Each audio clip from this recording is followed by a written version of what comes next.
நாங்கள் எங்களோட வாழ்வாதாரத்தை இவ பறிச்சு கொண்டு போலீஸ் ஸ்டேஷன்ல சொல்லி இருக்கணும். எங்களை விவசாயம் செய்ய வேண்டும், அதிகார துஷ்பிரயோகம் செய்திருக்கணும். யாரோ ஒரு டாக்டர் சொல்லி வந்து மருத்துவர்கள் தங்களுடைய கடமையை விட்டுட்டு எங்களோட முரண்பட்டு கொண்டு அந்த பாராளுமன்ற உறுப்பினர் சொல்லுகின்ற அந்த குற்றச்சாட்டு 100க்கு 100 விழுக்காடு உண்மையாத்தான் இருக்கு. விவசாயத்தை நம்பிதான் இருக்கிறோம். நாங்க கஷ்டப்பட்டு காசை மாறி செய்ய எங்களுக்கு இப்போ 50,000க்கு மேல செலவாயிட்டு. வணக்கம் மரகுலை, என்னோட புதிய காலையில் மாயில சந்திப்பதில் மிக்க மகிழ்ச்சி. நான் இப்போ நிற்கக்கூடிய பிரதேசம் தெல்லிப்படக்கூடிய கிளான் என்ற பிரதேசம். இந்த கிளான் வசிக்கக்கூடிய ஒரு குடும்பத்துடைய வாழ்வாதாரம் ஒரு வைத்தியரால் கேள்விக்குறியாகக்கூடிய நிலையில் இருக்குது. அது என்ன பார்த்தீங்கன்னா, தெல்லிப்பட ஆதார வைத்தியசாலையில் பணிபுரியக்கூடிய ஒரு குறிப்பிட்ட வைத்தியர் இந்த குறிப்பிட்ட குடும்பத்துடைய காணிகளை அபகரிக்க விதமாக பல்வேறு செயற்பாடுகள் நடைபெற்று இருக்குது. இந்த பாதிக்கப்பட்ட குடும்பத்தோட அவருடைய பிரச்சனை என்ன பற்றி தான் இந்த காணவாயில் பார்க்க போகிறோம். வைத்தியத்துறை மீதும் வைத்தியர் மீதும் பல்வேறுபட்ட குற்றச்சாட்டுகள் மேற்கொண்ட வகையில் இப்படிப்பட்ட சில செயற்பாடுகள் வைத்தியத்துறை மீது அதிருப்தியை ஏற்படுத்தக்கூடிய வகையில் வந்துருக்குது. அதோட பார்த்தீங்கன்னா எங்களுடைய நாடாளுமன்ற உறுப்பினர் டாக்டர் அர்ச்சனா ராமநாதனுடைய பல்வேறுபட்ட குற்றச்சாட்டுகளை வைத்தியத்துறை மீது வச்சிருப்பார். அந்த வைக்கப்பட்ட குற்றச்சாட்டுகள் மக்களிடையே அந்த குற்றச்சாட்டுகள் இன்னும் ஒரு வலுப்படுற விதமாக இந்த செயற்பாடு இடம்பெற்றிருக்குது. இந்த குடும்பத்துடைய வாழ்வாதாரம் கேள்விக்குறியாகி இப்போ நடுத்தெருவில் போய் நிற்கக்கூடிய நிலைமை இருக்குது. இந்த செயற்பாடு பற்றி உங்களுடைய கருத்துக்களை கமெண்ட் பண்ணுங்க. மிஸ்டர் சிம் சேனலை ஃபர்ஸ்ட் டைம் பார்க்குறீங்கன்னா சப்ஸ்கிரைப் பண்ணி போட்டு இந்த பெல் ஐக்கனை தட்டிட்டு பாருங்க. தொடர்ந்து போடுற வீடியோ வேறு வாங்க வீடியோக்குள்ள போய் பார்க்கலாம். வணக்கம். எவ்வளோ காலம் நீங்கள் இந்த காணிகளை தோட்டம் செய்தீங்க? இது அப்பா பெரும்பரை அப்பாண்ட அப்பா அவையல் பெரும்பரையா செய்து வந்த காணி.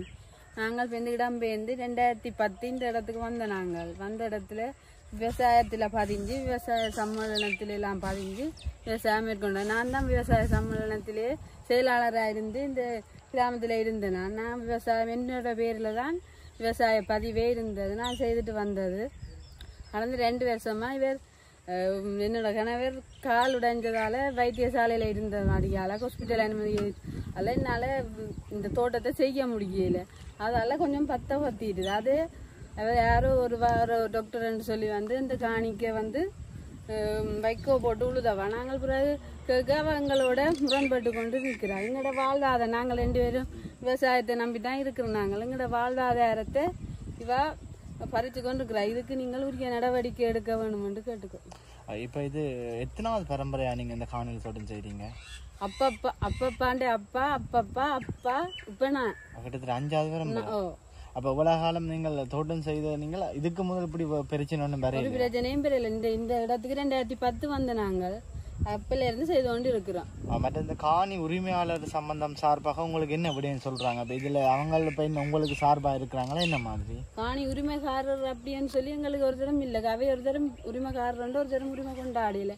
இது அப்பா அப்படியே அப்பப்பா செய்தான்னு சொல்லி என்னட்ட தந்தார். தான் செய்துட்டு தனக்கு அவருக்கு காட்டு டேக் இருக்கிறதால என்னட்ட தந்தவர் என்ன செய்ய சொல்லி அப்ப நான் அப்படியே செய்து கொண்டு இருந்தேன். அப்ப இப்ப உங்களுக்கு இந்த பிரச்சனை தார வைத்தியர் இருக்கிறாரு தானே. இப்ப வைத்தியருக்கும் இந்த காணிக்குமே என்ன தொடர்பு?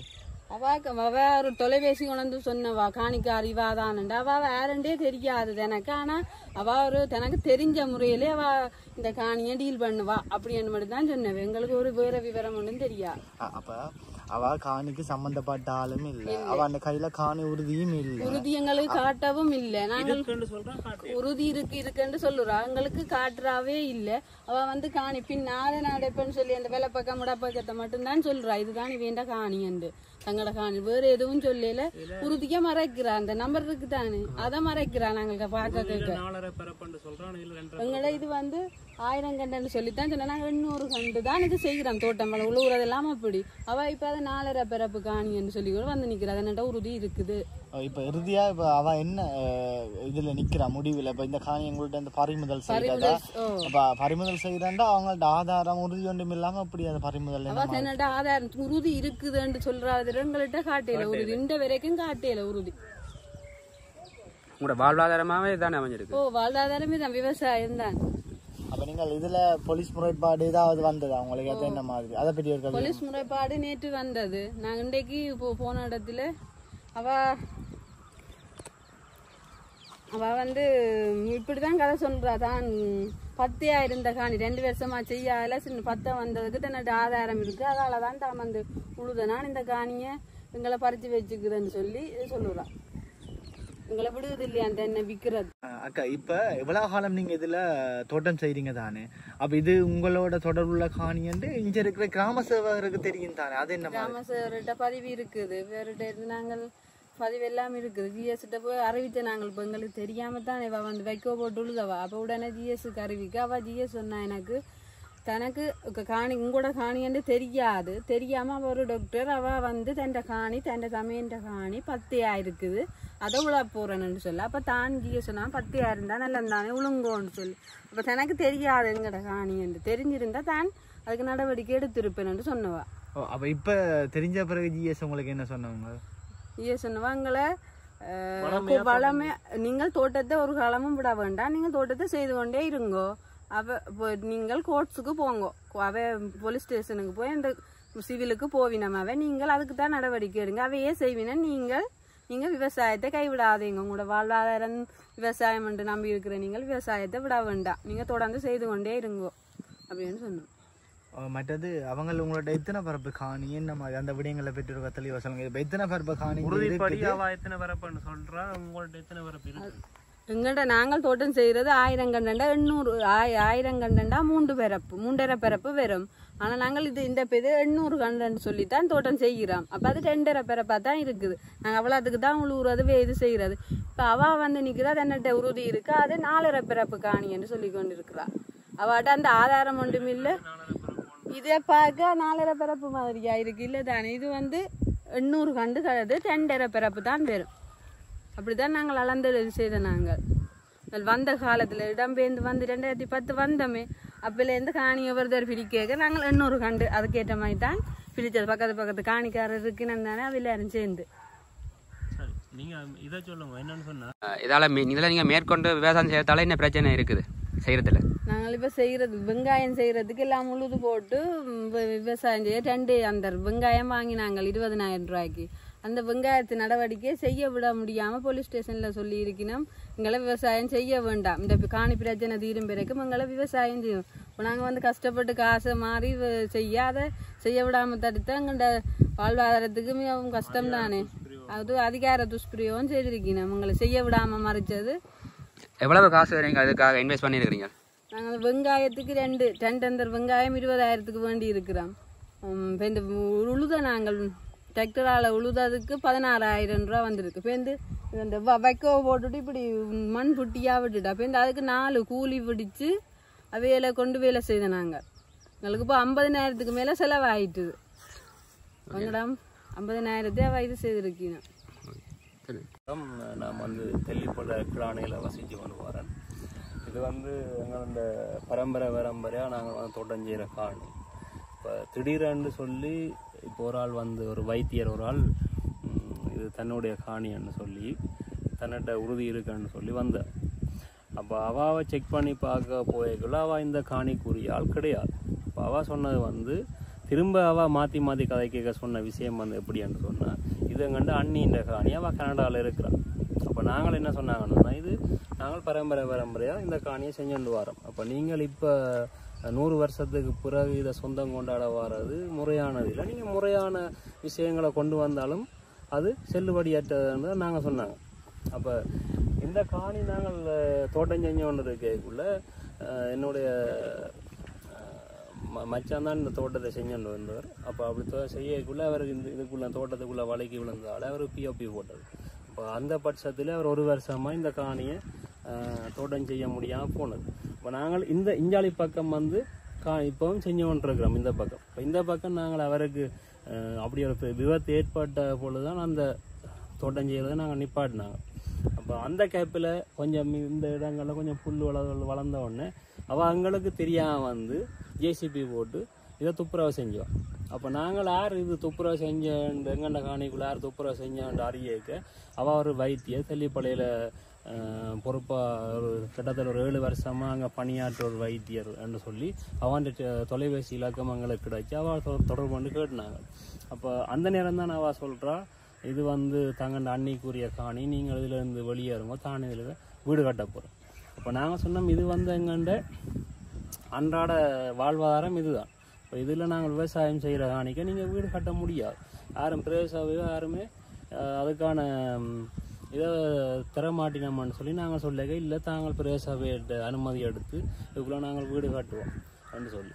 அப்போ அந்த காணிக்குரிய ஆளுன்னு சொல்லி ஒரு ஆள் கனடாவில் இருந்து கதைச்சவா அவள் என்ன சொல்கிறான்னு சொன்னால், இந்த வைத்தியருக்கும் தனக்கும் சம்பந்தம் இல்லை, தான் வந்து சொந்தக்காரர் இல்லை இவா, ஆனால் இவாவை தனக்கு தெரியுமான்னு சொல்லி. அப்போ நாங்கள் சொன்னோம், உங்களோட எல்லா உறுதியல் இருந்தால் நீங்கள் போய் சிவில் கோர்ட்டில் வழக்கு போடுங்க அப்படின்னு சொல்லி சொன்னேன். இப்போ இன்றைக்கு அவள் என்ன செஞ்சுக்கான்னு சொன்னால், போலீஸில் அறிவிச்சு நாங்கள் அந்த போலீஸ் முறைப்பாடு போனாங்க.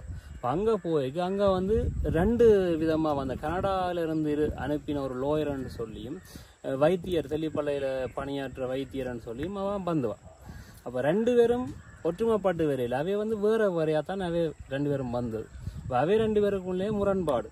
அப்போ யார் அந்த காணிக்கு சொந்தமான ஆக்குறான்னா, அப்போ நாங்கள் அங்கே மாமா கூட்டிக்கொண்டு போனோம். இப்போ அவர் தான் பரம்பரையாக செய்கிற காணியை போலீஸுக்கு நாங்கள் முறைப்பாடு சொல்லக்குள்ள அங்கே இருந்த சிங்கள போலீஸ் வந்து எங்களுக்கு ஒரு சார்பாக இல்லாமல் அவைக்கு ஒரு சார்பாக இல்லாமல் நீங்கள் 100 வருஷம் செஞ்சுருக்கிறீங்க, உங்கள்கிட்ட ஒரு உறுதி இருக்காண்டா அதை நாங்கள் பரிசீலித்து பார்ப்போம். ஆனால் 100 வருஷம் செஞ்ச ஆக்களுக்கு ஒரு உரிமை இருக்குது, நீங்கள் அவையில் வந்து என் கஷ்டப்படுத்தீங்கன்னு சொன்னேன். ஆனால் அங்கே இருந்த தமிழ் போலீஸ் வந்து லோயருக்கும் அந்த வைத்தியருக்கும் சப்போர்ட் பண்ணினாரு கூட. அப்போ நான் அங்கே வந்த லோயருக்கு என்ன பேர் ரெண்டு கேட்கல, அந்த பேர் விவரம் அது லோயருன்னு சொல்லல, போலீஸும் அது எங்களுக்கு தெரியல. அப்போ அவள் லோயர்ன்னு நாங்கள் எப்படி நம்புறது? அப்போ அப்படி இருக்கக்குள்ள போலீஸும் அதைக்கு பக்கச்சார்பாக இருக்கு. போலீஸ் என்ன சொல்றதுன்னு சொன்னாங்க, எங்களோட வாழ்வாதாரம் நாளைக்கு நாங்கள் இருக்க வெங்காயம் விதைக்கிறதுக்கு இருக்க இதுக்குள்ள தோட்டம் செய்யக்கூடாதுன்னு போலீஸ் சொல்லுது. போலீஸ் அதை சொல்றதுக்கு போலீஸுக்கு எந்த உரிமையும் இல்லை. இப்போ அதை வந்து ஒரு நீதிமன்றம் சொல்லலாம். நீதிமன்றத்தில் இருந்து எங்களுக்கு ஒரு கோர்ட்ஸ் ஆர்டர் வந்தால் நாங்களே செய்யாமலாம். ஆனால் போலீஸ் வந்து இதை தடுக்க இயலாது. இப்போ இதை வந்து நாங்கள் ஏன் மக்கள் மத்தியில் கொண்டு வரோம்னு சொன்னால், இப்போ வந்து பிரச்சனைகள் இருக்கு. மருத்துவமனையில் மருத்துவர்கள் வந்து அவர்களுடைய பிரச்சனையை பார்க்காம வேற பல பிஸ்னஸ்கள் செய்யணும். இப்போ அதே மாதிரி தெல்லிப்பள்ளியில் இருக்கிற ஒரு வைத்தியரும் வந்து தன்னுடைய மருத்துவத்துறையை பார்க்காம அவள் என்ன செய்கிறான்னு சொன்னால் இப்படியான ஒரு புரோக்கர் வேலைகளை அவன் செய்கிறான். அப்போ இதுக்கு உரிய ஆக்கள் தெல்லிப்பளை டீன் அல்லது அதுக்கு தெல்லிப்பளை மருத்துவமனைக்கு பொறுப்பாக இருக்கிறவர்கள் இதை வந்து கொஞ்சம் கண்காணித்து அவர்கள் மேல் நடவடிக்கை எடுக்கணும்னு நான் சொல்கிறேன். அதே நேரத்தில் காவல்துறையும் அவைக்கு பக்கச்சார்பாக இருக்கிறது என்றது அதிகாரத்தில் இருக்கிறது. அதான் லோயர் டாக்டர் என்று சொன்னோடனே அதிகாரத்துக்கு எங்கே இருக்கிறோமோ அவைக்கு தான் சப்போர்ட் பண்ணோம். அப்போ அன்றாட வாழ்வாதாரத்தில் இதில் கொண்டு வந்து அவை வீடு காட்டிச்சினோம்னு சொன்னால் விவசாயம் இல்லாமல் போகும். அப்போ இதுக்கு உரியாக்க நடவடிக்கை எடுக்கணும்னு சொல்லி இந்த வலைத்தளத்தினூடாக நான் கேட்டுக்கொள்கிறேன். இந்த பிரதேசம் வந்து சாதாரணமான ஒரு விவசாய பூமி. இது அந்த ஒவ்வொரு ஆக்களும் காணிகளை விற்று இது வந்து எல்லாம் இப்போ வீடு கட்டிட்டோம். இப்போ இருக்கிறது கொஞ்சம் காணியான். அப்போ இதுக்குள்ள நாங்கள் விவசாயம் செய்யணும். இப்போ வந்து சமகாலத்தில் பாராளுமன்றத்தில் ஒரு விவாதம் போய்கொண்டிருக்கு. மருத்துவர்கள் வந்து தங்களுடைய கடமையை விட்டுட்டு வேறு பிஸ்னஸ் செய்யணும்னு சொல்லி. இப்போ இப்படி பார்க்கக்குள்ள இந்த சம்பவத்தை வச்சு நாங்கள் பார்க்கக்குள்ள அந்த பாராளுமன்ற உறுப்பினர் சொல்லுகின்ற அந்த குற்றச்சாட்டு 100க்கு 100 விழுக்காடு உண்மையாக தான் இருக்குது. அப்போ அந்த வைத்தியர் வந்து மருத்துவமனையில் பணிபுரியதை விட்டுட்டு எங்கேயோ இருக்கிற கனடாவில் இருக்கிற இந்த காணின்னு சொல்லி அவள் இந்த இடத்துக்கு வாரது வந்து அவன் ஒரு அதிகார துஷ்பிரயோகத்தை தான் செய்கிறாள். அப்போ இது சரியான இடங்களுக்கு போய் இதை அந்த அதிகாரிகள் வந்து அதுக்கான விடயத்தை முன்னெடுக்கணும். நானும் ஒரு அரசியல் துறைக்குள்ளே இருக்கிறேன்ற ரீதியில் நான் போய் இந்த பிரதேசம் சம்பந்தமாக காவல்துறையில் நான் அணுகிறேன். இப்போ அணுகைக்குள்ள அந்த காவல்துறை வந்து டாக்டருக்கும் லோயருக்கும் தான் முக்கியத்துவம் கொடுக்கணும். ஏன்னு சொன்னால் அவை இந்த ஒரு அதிகார துஷ்பிரயோகம். அப்போ அவைக்கு சப்போர்ட் பண்ணாமல் அன்றாட கூலியாக இருக்கிற இந்த விவசாய சமூகத்துக்கு தான் அவையை சப்போர்ட் பண்ணணும்னு சொல்லி நான் கேட்டுக்கொள்கிறேன்.